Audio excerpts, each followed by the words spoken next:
too. Mm. So Talk to me a little bit about the soccer part. Like, so we know what's going on with the schooling part. Difficult, but again, you're persistent and you push through. You did mention you got on academic probation, which for all those who are listening, yes, that can happen. Um, what was it like? Like your first session, your first kind of realization of what it's like the amount of players that are there, having a new coach, his style, or her style. What what was like the soccer like the first year that you were there? I loved it. I really did. Like preseason, I loved preseason. It was nothing but soccer. And it was like just getting back in shape, except for the humidity. Okay, so I'm Mm, from Southern California, right? And Vanderbilt's in Nashville, Tennessee. I'll never forget my freshman preseason in like 97-degree and then like 98% humidity. And I'm like, I was dying a little bit.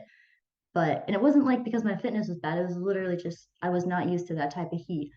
And mm, so a lot of hydration. But going back to your question, but coming into obviously like a D1 program, um, again, I felt like I was playing a little bit more catch up with my technical side again. I was there with the with like again the fitness and like my speed always helped me, but I think at that point I wish I had had a little bit more tactical awareness, and then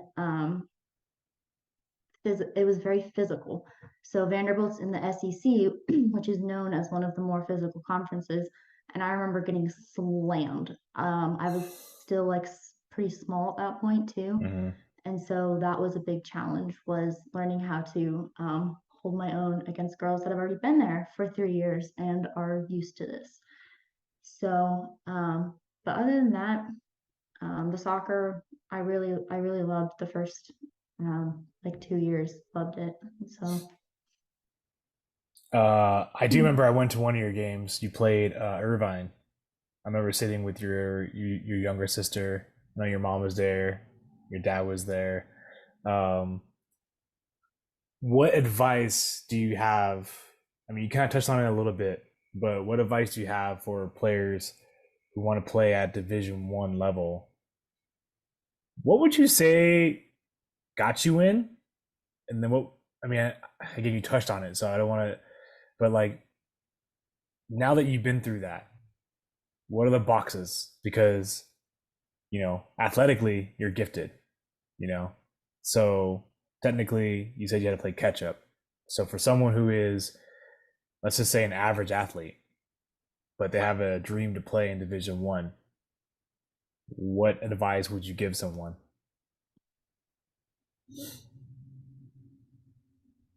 um well the first thing, I feel like we've talked about this before, but is like your grades. Most coaches like you can be the best soccer player, but they won't consider you if you do not have a good GPA. So I would say, at college we had like a list of standards. It was like your health, your family, and then school and soccer. They're like right here at college. So like yes, soccer is very important, but school is also very important. As with Mm, my story, if your school is not good enough, you don't get to play soccer.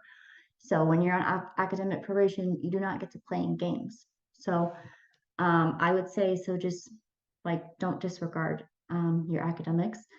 And then um, another piece of advice I think is just like finding the right fit for you, mm, because a lot of people will just go to a school because of the name, or it's because it's where their parents want them to go. But I think like visiting the school and really learning the school's values is going to enhance your experience, mm. and the soccer program that's already there. So um, yeah, and then just working on what you need to work on. So for me, it was my technical side I needed to work on. So, I had a ball in my front yard that I used, or like Mike said, I stayed for multiple practices just to get more touches on the ball because that's what I needed. But if you have something else you need to work on, it's just finding like unique ways to get those in.